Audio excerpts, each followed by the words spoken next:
Hello, and welcome to another edition of All or None According to Jack with your host, Jack Toledano. I have a very special guest today. This is a good friend and brother of mine from my Odd Fellows Lodge, Mr. Aaron Kupferberg. Now, Aaron is the author of a book. So, uh, how you doing, Aaron? Author of the book song stuck in my head. How you doing, Jack?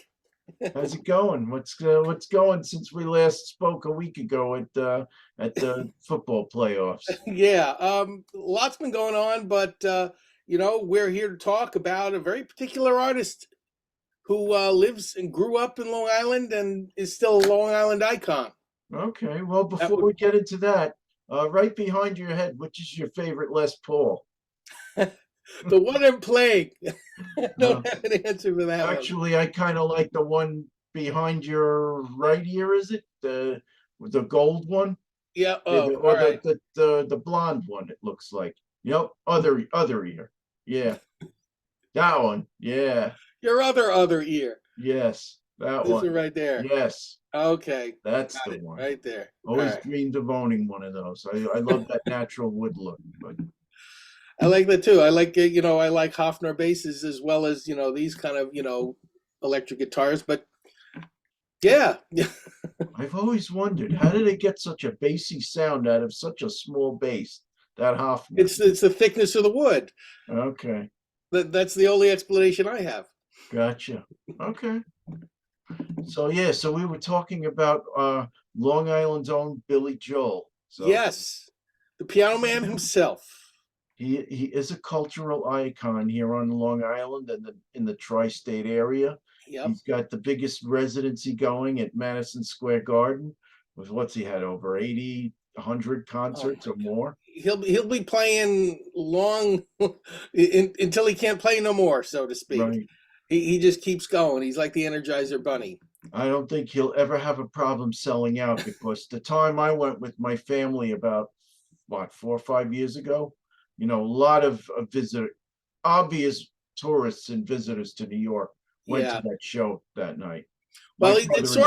it's sort of like remember how if you'd go to Vegas in the olden days, everyone had to see Wayne Newton and Liberace because they owned that town. You know, Right, Billy Joel is like that for Long Island. right. People And Madison come, Square Garden. yeah, to the Garden just to see him, just for that, and that's it. But we'll talk about a little bit about his career and his discography and everything that he has done, and our favorite Billy Joel albums, right? Right. Yes. Okay, So so basically the way the format's gonna go, uh Aaron's gonna give me his 12 down to 7, ranking the albums, of course. Then I'm gonna give you my 12 down to 7, and I'm gonna do mine in PowerPoint. Then Aaron's gonna give you his top six, then I'll give you my top six, and maybe we'll have a little more discussion. But but of course there'll be, banter and discussion during the as we show the albums. well, one of the things that we can discuss, and I wanted to even get this through before we started, but it's going to come to this. For some reason, my list has 13 total albums as opposed to 12. 13. Oh, why is that? Did you do the what is it? The album that he did later on with the that's not pop, that's No, no, classical. no. I go everything from we start from the very beginning, Cold Spring Harbor, all the way to the end, which was Right. River of Dreams. But I counted out 13 albums and not 12. Maybe I don't think I'm Did you repeating do anything. any live albums or did you do No, some I didn't include stuff? live albums either. But All right. instead of my six, it'll be whatever. It'll be the Okay. seven. So let me Okay. start with my Sure. bottom album, my number 13, as it will, which I consider Stormfront, Okay. which is really, at this point, Stormfront is a sort of a change album for Billy Joel. He, fired his whole band except for his drummer, Liberty DeVito, Right. and basically tried to make himself sound more like Huey Lewis, in my opinion, than Right. he did Billy Joel. Mhm. Um, you know, the song "That's Not Her Style" sounds almost like he's trying to imitate Huey Mhm. Lewis, in my opinion. Right. And he's got the producer of Foreigner, I think, who worked on this album and made it. All the bad things about '80s pop that you hate about that '80s production sound is present in this album. And the things that drive me crazy about it also is the most popular songs on the album. "We Didn't Start the Fire," probably Mhm. my most hated Billy Joel song. It's a mishmash It rap, is my most hated. yeah, of horrible lyrics. Um, and the saving grace of this album that makes it listenable is "I Go to Extremes," which Great is a song. decent song. He puts his heart into that one, and he does a shout out to Long Island with Downeaster Alexa, which Mm. is another Long Island shout out, and that was more of a local hit. But everything after that is like, I can't listen. It's just the production, the songwriting sounds rushed and forced. It's just not a fun album. Right. All right, moving up to number 12 was his last album, River of Dreams. Mhm. Um, that one, he has quite a bit of good songs. The good thing about even the quote bad Billy Joel albums, they all have at least 4 good songs on them, for the most part, except for Stormfront, which I think I mentioned 3, um, and even those 3 are kind of like, eh. But the River Dreams, it has, All About Soul, which is a great song. My favorite song on the album is Lullaby, Good Night My Angel, which he sang for his daughter. Right. Um, something that sounds a little bit forced, but still is a good song is Great Wall of China. The piano sound is there, but it's not on every song. Um, at this point in his career, he knew he was winding down. So he basically, put his effort into his songs, but it's not like he said, "I'm going to make every song great." Mm. The title track, of course, "River of Dreams," is really nice. It's almost like they're Paul Simony a little bit, the Yeah. way he kind of approaches the songwriting. So that's my number 12. Number 11 is his first album, Cold Spring Harbor. Now, the cool thing about Cold Spring Harbor that I found is if you listen to the song "You Can Make Me Free," it Mhm. sounds like he's trying to imitate Elton John here. Elton John, he's played with numerous times, and it's no mistake that he emulated him very early on in his career. But that song sounds the most. If you can imagine Elton singing that song, "You Can Make Me Free," it fits. It Right. really does. Um, the big hit here was "She's Got Away," the ballad there. Um, Other good songs: "Everybody Loves You Now," "You Look So Good to Me," and "Got to Begin Again." Those are decent songs, and it shows that he really had good potential as a songwriter in this thing. The problem with this album, the production is horrible. Yeah. Not good. The songs are sped up, you know, and basically the legend is that upon hearing this completed album, when he was done, he literally picked it up and threw it down the street and didn't want to see it again, and disowned it until He said he 1988. sounded like Alvin and the Chipmunks. Yeah, yeah. He said it was ruined, Yeah. and so he basically gave up on it. And what happened was the record company, I guess, they did what they could to put it out, just because at that point he was already very famous. Mhm. So they said, "We're going to put it out anyway, Billy, whether you hate it or not." Mhm. Like I said, I don't think it's that bad compared to the overproduction of like Stormfront. That's comparatively. Um, Next, number 10 on my list was "The Bridge." This was sort of, I would consider this Billy Joel's last really good album. He was beginning to move downhill at this point. Um, Mhm.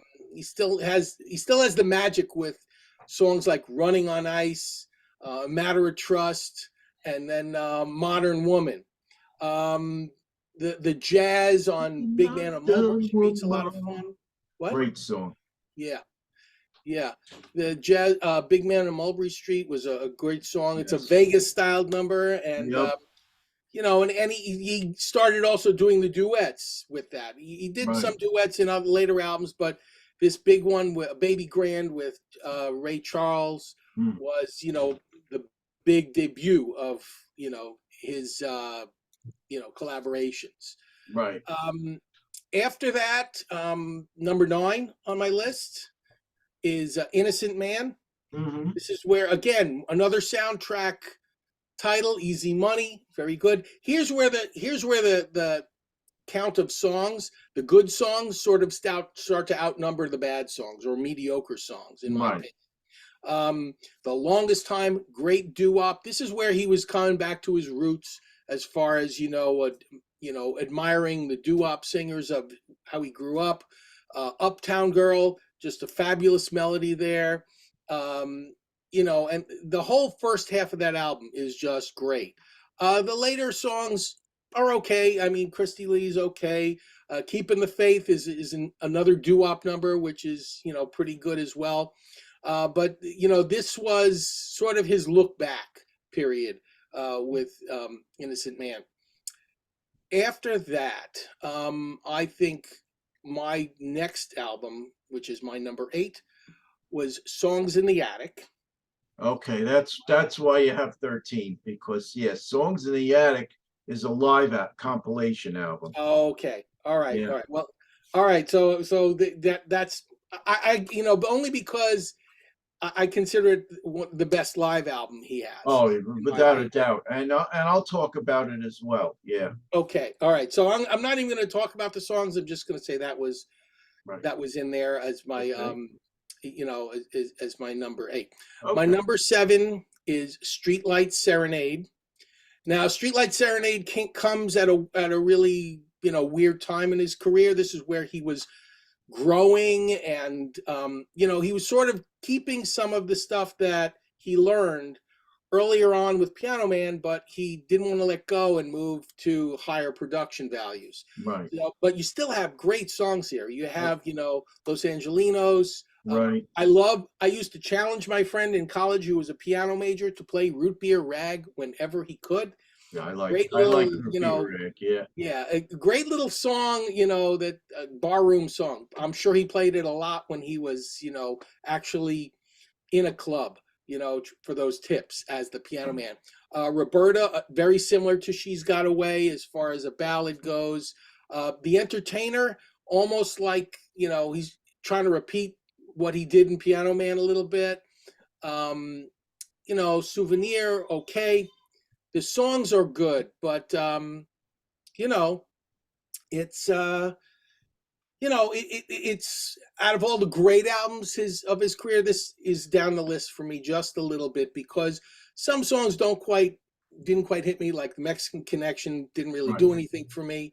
Last Big Time Spenders sounds it's a little hokey to me. But other than that, really, really good album. Um, all right, so my number 6, and then we Oh can get to yeah, no, yours. we're gonna stop here Oh, you're because going to stop me here. Okay. yes, because yeah, you're gonna give me 6 down to 1 afterwards. Okay, that's fine. All right. So let's get to mine. So I'm going to get to my PowerPoint. And I literally just got this done before we signed on together. So we'll start with my number 12. And come on. Cold Spring Harbor. So again, like you said, it's a pretty good album, but the production quality at the time wasn't good. And I don't think he really found himself yet. Uh, 2 songs off of and I credit Songs in the Attic for familiarizing me with all the older Billy Joel that I Got it. didn't know at that time. So Yep. Everybody Loves You Now, probably the best song on the album. Falling of the Rain, I think is good. She's Got Away. Other than that, you know what? I rate my songs. I go through each song and I rate them on half stars from 1 to 4. Right. Pretty much everything got a 2.5 or a 3. So nothing really to write home for Cold Spring Harbor. Even She's Got Away is only a 2. She's Got Away, I gave it a 3. Oh, okay. Yeah, I like Everybody Dreamland. Loves You Now, 3.5. Falling of the Rain, 3.5. But Okay. those were tops. So, and then check out my little pictures. I got this throughout Yep. the PowerPoint. The young and the old. Yep. Okay. So number 11, River of Dreams. Mm. So as you said, it's the last album, and so the first two songs I think are very enjoyable rockers. No Man's Land and The Great Wall of China. Yep. Lullaby, it's a piano ballad, which is okay.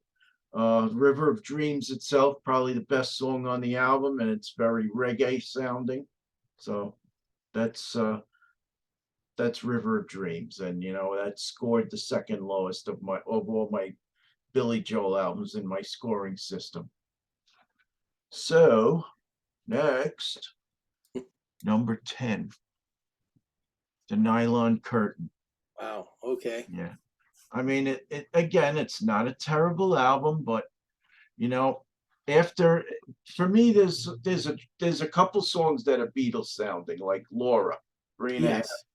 A Room of Our Own, another very Beatles sounding song, and Scandinavian Skies. Um, for me, after Allentown, Laura, and Pressure, is a bit of a drop off. So that's why I get a 10. Although A Room of Our Own, pretty good as well. So that's my number 10. So number 9, Glass Houses. Again, it's a good album, but once you get away from the hit songs, there's a few clunkers in there. You May Be Right, which I love. Don't Ask Me Why. It's Yep. still rock and roll to me. Sometimes a Fantasy, or with this song, harkens me back to. So I used to live on a street, in another house in East Meadow. So, Yeah. and I had this friend who lived a couple houses down, and his father was the most anti-pop and rock person ever known to mankind. All he ever listened to was that crappy elevator music. And one day, the next door neighbor, she was playing Glass Houses, and this song, Sometimes a Fantasy, came on, and it's like the faces he was making, where he was going, oh, oh, It's not the real thing. oh, Right. Right. yeah, that's too funny. Anyway, so that was my number 9. Number 8, Street Life Serenade. Starting to get better now. There are a few songs that I like on this album, the title track being one of them. I love Los Angelinos. What else? The Entertainer and the Root Beer Rag. I gave them very high scores. Weekend Song is a pretty cool song. Last of the Big Time Spenders got a tinge of country rock in it. Yeah, I didn't really like that song. So. Yeah. The Great Suburban Showdown, pretty good. But so that's, yeah, Street Life Serenade. Great tune. I really enjoyed that off of Songs in the Attic. Okay, so my number 7, 52nd Street.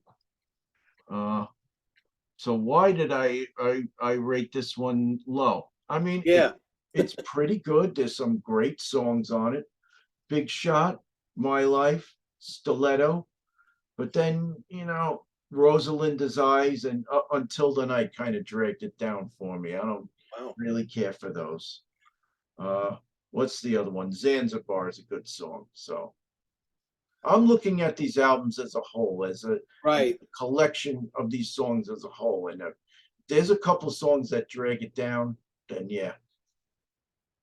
So All right. That makes sense. That makes sense. All right. So we're gonna go back to, I guess, to my yep, you're 6 down to your 1. yeah.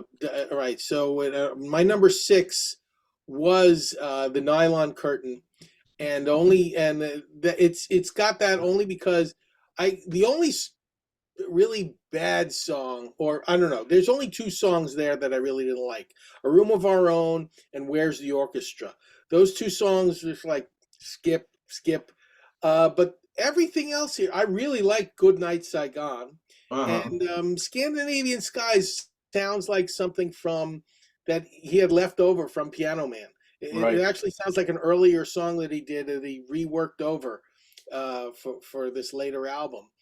The other songs are just phenomenal. Allentown, Laura Pressure, all the ones you mentioned that you liked. So I Right. thought there were more good songs in my opinion, but still, as far as this is, once you get into the top five from the 5 through 1, you're getting into classic Billy Joel. Basically, everybody knows a lot of the songs. All the hits are here for the most part. Um, so after Nylon Curtain, my number 5 was Glass Houses. And Glass Houses, I really liked some of the songs that aren't the hits here, like All Falena and, Sleeping with the Television On. Love that song. Mm-hmm. As well as all the top, 4 or 5 songs. That whole first album is all classics. Towards the end, like you had mentioned, there's a few that are kind of like, so. They're not Right. bad songs. Close to the Borderline, Through the Long Night is still a decent song. Decent songs here, but they're not the ones that stick in your head. And I actually have to go back and listen to them again and say, oh yeah, good songs, Mm. but it won't stick in my head that long. Um, After that, my number 4 album is the one that made him famous, Piano Man. Okay. So yeah, Very Piano Man, nice. basically, of course, the Long Island classic that he has to play wherever he goes because it's about him. Right. Uh, Billy the Kid and Captain Jack, two characters. Whoops, sorry. No worries. Mhm. Let me just turn this off. That Billy happened with Joel. that happened with Pete once when we were Really? doing ranking the albums of German metal band Primal Fear, and he got one of those robocalls. So yeah. Oh God. So Okay. we ended up segueing into like kind of making fun of that whole scenario. It One was of these days, I'm gonna like. Let me call my wife back. Tell her I'm in an interview. yeah, Uh, so yeah, Ballad of Billy the Kid, really good. I love Obviously it. the other songs here are good Billy Joel songs, but I wouldn't consider them great Billy Joel songs. Even ones that I kind of like Stop in Nevada, Very Somewhere blue Along the Line. cloud. Yeah, Good I mean, song. good songs, but again, they didn't stick with me as much. In fact, I wasn't sure if I should rate this lower or not, but the good songs are so strong that because they're iconic. That's what you think of when you think of Billy Joel. You think of Piano Man and Captain Jack. Um, my number 3 was Turnstiles. Okay. Turnstiles, for me, every song on this album is great. There's not a weak song to be Yes. found. From the very beginning, Say Yeah. Goodbye to Hollywood, all the way to Miami 2017, which is kind of ironic when you hear it now. Uh, Especially when you were listening to it back in the 80s and you're like, Right. wow, it's a Whoever futuristic thought we'd get song. to 2017? Yeah. Yeah, now you're 2022, 2023, and you're like, Yeah. "Hmm, Scary. little dated, but we're still waiting for those flying cars. Good, good music here all around. And he still has a ballad he throws in that, like James, still a piano ballad in there that he's Mhm. been doing since the beginning when he's, with Piano Man and Roberta and all his earlier albums. Great little thing. And of course, Angry Young Man, another iconic suite. I'd call Oh, that like, that's like a suite, basically, almost orchestral in the way yeah. it's approached. Great album, and that's why it gets my number 3. My number 2 is 52nd Street. And the Okay. reason I like 52nd Street is because I liked some of the songs. This, to me, I consider every song here except for the title track to be a great song and a memorable song. I Mm. didn't see stuff like Rosalinda's Eyes or Until the Night as filler. I saw Right. them as full, complete, great songs. And I remember this was one of those albums that I wore the tape off when I was Very listening to nice. it in the 80s. I basically wore it out until I had to buy a new tape. One of those things. And Zanzibar was one of my, I listened to that over and over again, only because it Yeah. had baseball references as well, you know. Um, Great No, song, definitely My some Life. memorable classics on 52nd Street. No question. Yes, a lot of classics here, and that's why I put it at my number two. My number one, obviously, the only album left we haven't talked about, which is The Stranger. The And The Stranger. Stranger, again, every single song is perfect on this album Yes. from beginning to end. And also in production wise, this is when Billy reached what I call peak Joel.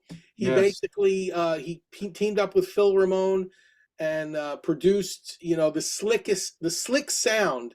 It was on par with Steely Dan at the time. The only other band that was production wise as good as Billy Joel's The Stranger was Steely Dan albums. Yeah. And this came right up to that level as far as production and the slickness and the feel of the sound there. So it was really good. Also, um, all sorts of iconic. Like every song here is iconic. Scenes from an Italian restaurant, Vienna, Only the Good Die Young, and it's not just the songs themselves that are good. The sequencing of the songs are really good. Yeah. The whole album tells a story from beginning to end, from you're moving out to you're a stranger to Right. accepting the way you are. Everything, it all tells a story, almost like a concept album, but it wasn't directly considered a concept album when it was released. So, in that reason, I consider that the number one Billy Joel album for me. Okay. Very cool. All right. So let's go back to the PowerPoint. You will see some similarities, but okay. So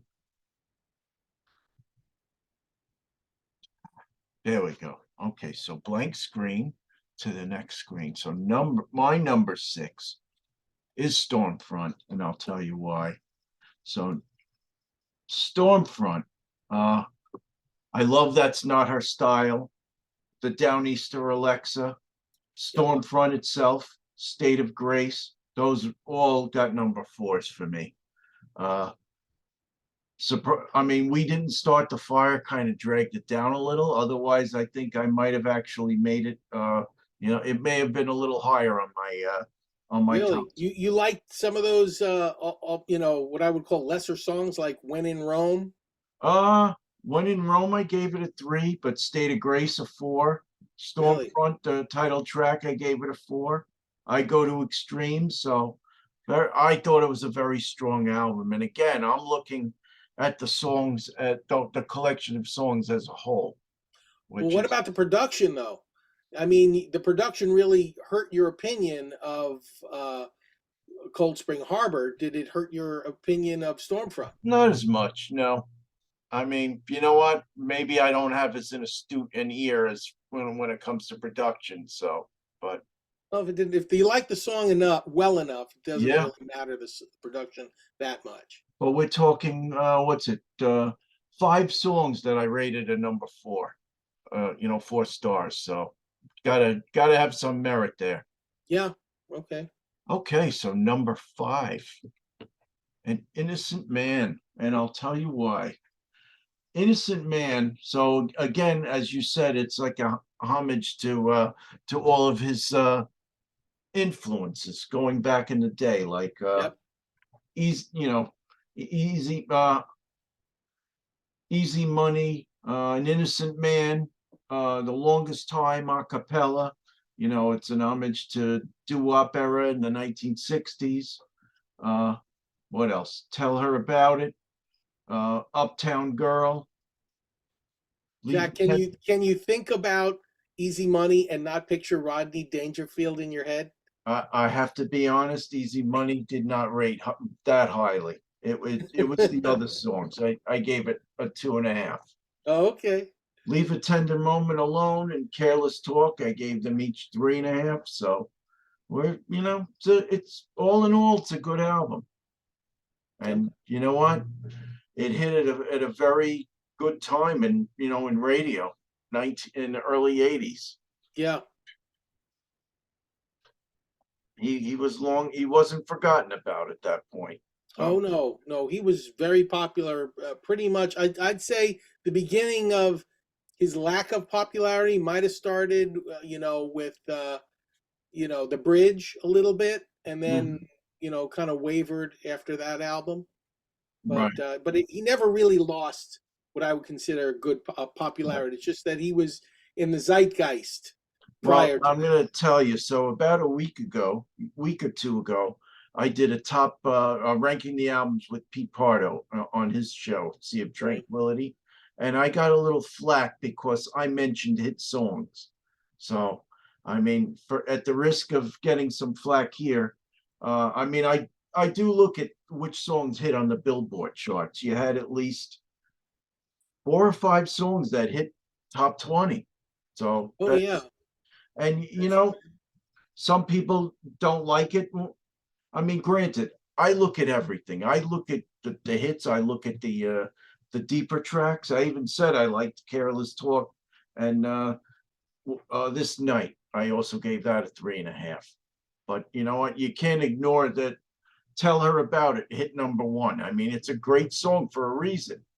yep. So Uptown Girl, great song for a reason. So that's my spiel on #5. So my #4, The Bridge. Wow, Yeah, you liked it a lot more than me. yeah. Well, again, uh, and this proves that I'm not only about the hits. Running on Ice, I gave it 4 stars. I think an excellent album opener. Uh, Matter of Trust, Modern Woman, Baby Grand. I mean, how could you not rate that a 4 with in the You duet know, with Ray Charles? yeah, and it's great. And even "This Is the Time" is a really good song too. Um, Right, Part of the thing with "This Is the Time" it reminds me of, it almost feels like an album closer, but it's the second track. So right. that I felt was kind of unusual, but it's still a great, really good song. Instead, Getting Closer was the last track, and then he had Steve Winwood play Hammond, which I don't know if you know, I love the sound of the Hammond organ, so a definite plus. And then Big Man on Mulberry Street, I just love that big sound that what sounded like almost like a big band sound rolled into Yeah, a it's like record. Sinatra on steroids. Yeah, yeah, loved it. Yeah. All right.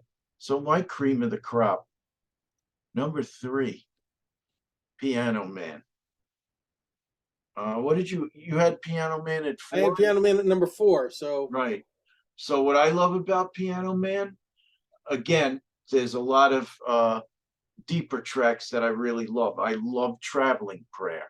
Uh, oh, also, I kind of cheated on this one. So many years ago, I used to work at this electronics store, and we okay. would have these. Crazy Eddie?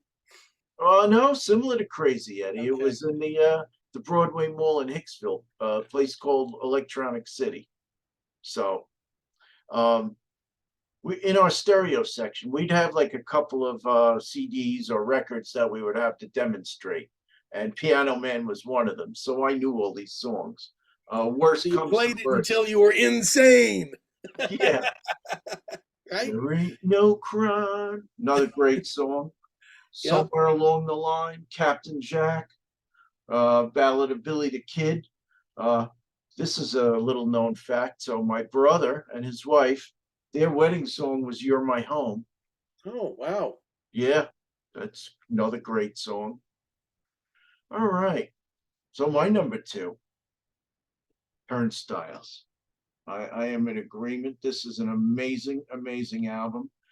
So funny thing is, he was another New Yorker like Kiss that went out to LA to cut an album. They weren't happy and came back to New York. Uh, Billy Joel came back to New York, and what's the first song he sings on the next album? Say Goodbye to Hollywood.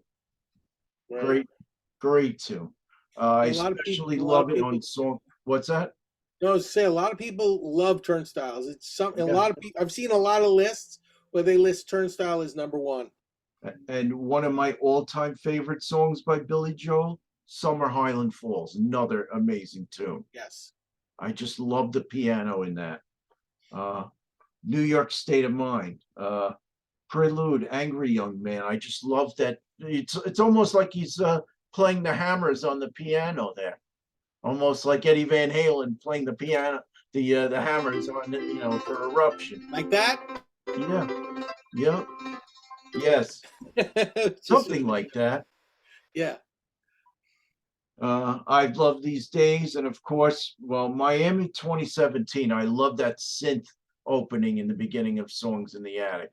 So, and I've sang it a few times in karaoke.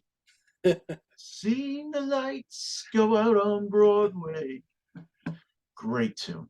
Yes, great too. I think you know what my number one is. I mean, how could it not be anybody's number one? The Yeah, Stranger. The Stranger. Yeah, we I both mean, have the same number one. That was pretty easy. yeah, I mean, pretty much, really, the only song that's a little iffy for me is Just the Way You Are, which again, it makes it as a lot of people's wedding songs. I did go to a wedding where that was the wedding song, but Oh, you you know did. what? Probably a song. So when I did the top songs with Pete Pardo on his show, Yeah. Scenes from an Italian Restaurant made my number one. A lot of these songs, Moving Out made my number 8. Vienna made my number 7. So, just I such, didn't know you were ranking all the songs just and the albums too. yeah. Well, at that time, I didn't know I was gonna even have a show. So, Okay, that's fine. but yeah, Yeah, so everything on this album is great to me. So perfect. Yeah. I can't complain about anything on The Stranger. It's just a You perfect you album. get it right the first time. What an amazing tune. Yeah, Do, do, do, do, do. I mean, the sing-along quality. Yeah, yeah, you're right. everything. He really hit a stride with Stranger. I mean, I think the record company, Columbia, was getting a little nervous until he hit it with this. So, Yeah, no, they. But he has a very distinct curve. Moves up in quality and then slowly, yeah, glides down.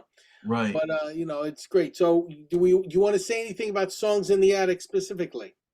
Uh, like I said, basically, Songs in the Attic was that was released in the early '80s, and at that time, I wasn't really into Billy Joel until I started to hear these songs on the radio, and I'm like, wow, good stuff. So I bought the CD, and that's when I fell in love with all of his older stuff, and that's when I started to like really not just listen to the hits, but really dig deeper into his catalog.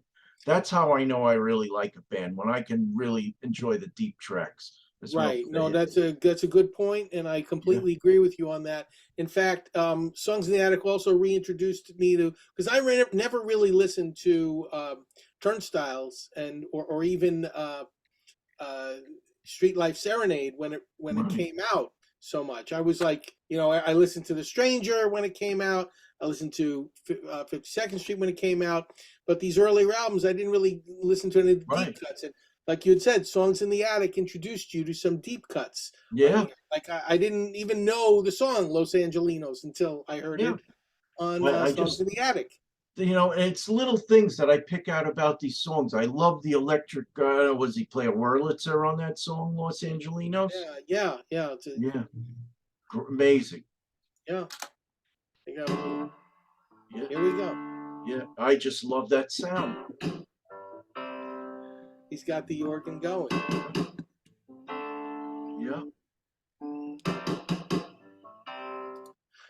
just yeah, just giving you a taste. yep. Yeah, we don't want to get into any copyright issues like That's why I only do 15 seconds. yep.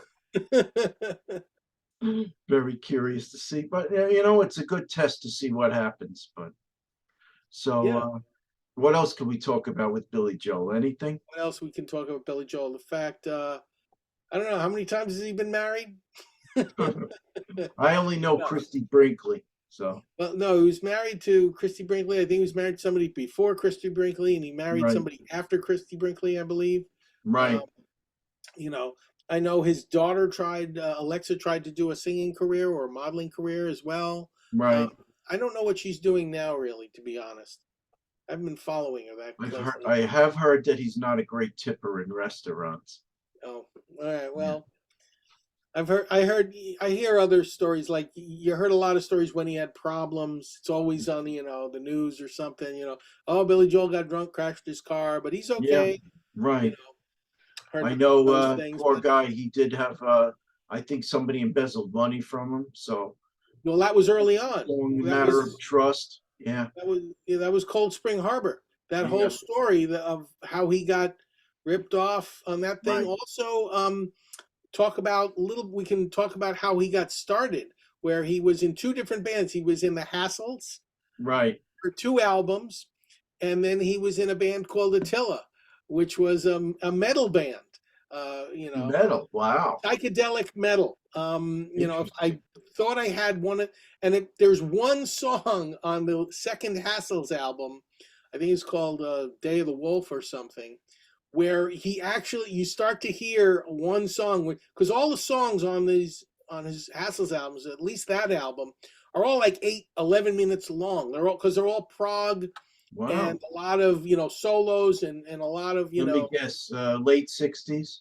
yeah, 1968, Right, basically doing all this stuff. But in the middle of it, there's one song that's 3 minutes long. Like, what's this 3 minute song? It's Billy Joel doing a little ballad, and it's right. not that memorable. But you can say, oh, well, this is where he started.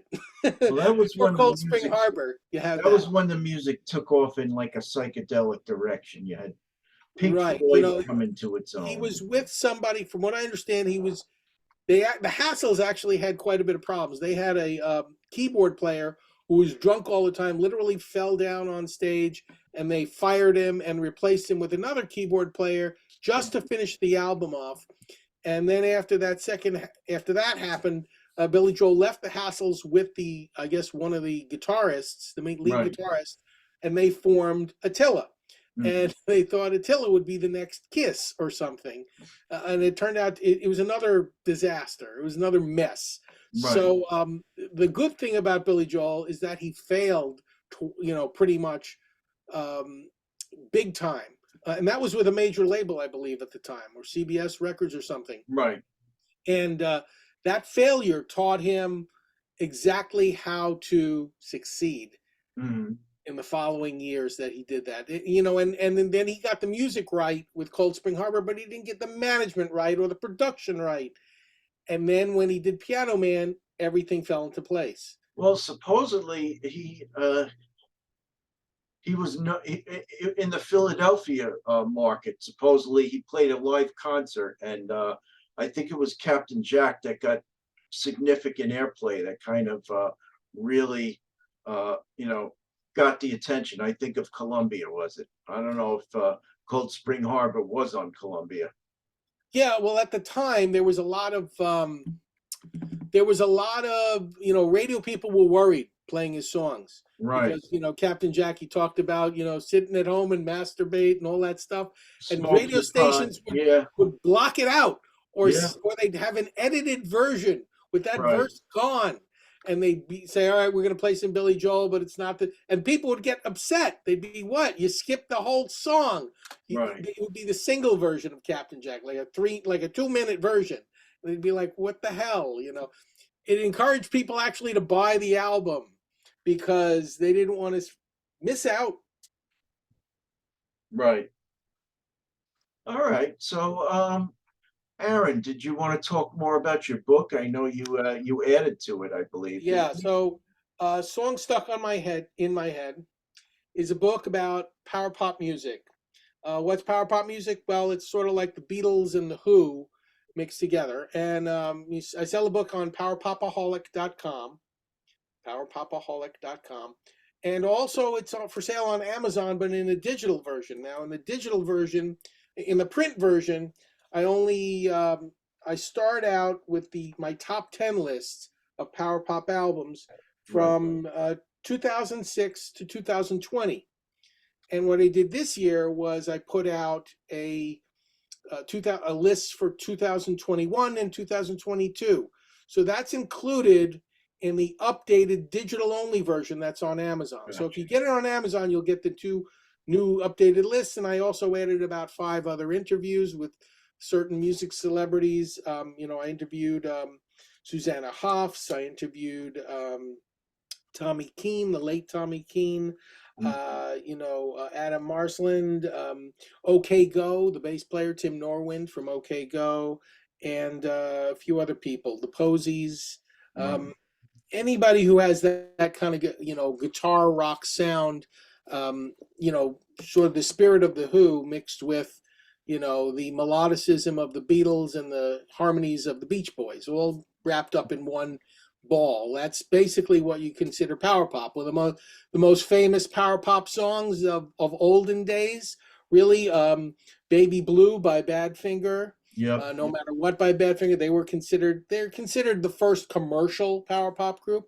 Also, the Raspberries most go all the way, I believe. yeah, the Raspberries are also considered, and they keep getting revived. I've noticed that a movie comes out and there's a power pop song on the soundtrack, like Guardians of the Galaxy had, the Raspberries, go all the way, and people started rediscovering them again. Like, wow, this band's great. How come we never heard of it before? Yeah, you did hear about it, but nobody bought the record in 1971. They Right. basically, or 1973, they basically just, this is nice, and then threw it away, not realizing how good those songs were. So what my book does is it doesn't get into the old power pop. It gets into stuff that's new, stuff from 2000 and up. Every year, bands send me material to review. I review albums on powerpopaholic.com every year, and I pick out the ones that sounded the best, that had the highest ratings throughout the year, and publicize them, because these guys need they're what they call the true struggling artist, and they need the publicity, and I want to spread the wealth, so to speak, and let other people That's hear. why we do what we do. Yeah. So, one last question, and I know you've done a few of these Power Pop festivals. You planning any Yes. more? Well, I did power pop festivals from, I believe, 2012 until about 2015, at different places in Brooklyn. I was at Bar Matchless when it was open, and I was at the Rock Shop when it was open in Park Slope. All those venues closed, and since then, I haven't really done any festivals. Although I was asked this year to buy a band in Chicago, to find a venue and reach out to a couple venues in Manhattan. So if that goes through and these club owners respond to my emails, there might be another Power All Popaholic right, Fest. So very keep cool. your eye out. All right, I'll try to be there. Great. Okay, so thank you very much, Aaron. Thank you, This Jack. a lot of fun as always. We got to try and get Mr. Rigello on for that Jethro Tull thing. I'm not going to Yes, give too much away, but that's going to be fun if and when we can get him we got on to my do the show. we got to do the tag team, Jack. Yep. Well, more so just to hear him out and have a few laughs, Yeah, for sure. but in any event, so on behalf of Aaron, I'm going to say goodnight to everybody and have a pleasant tomorrow. Thank you so much for being here, Aaron, and discussing Billy Joel and giving me your top Billy Joel. So that's that. If you like what I do, please subscribe. All or not, according to Jack. This is Jack Toledano speaking for Aaron. Good night, all. Good night.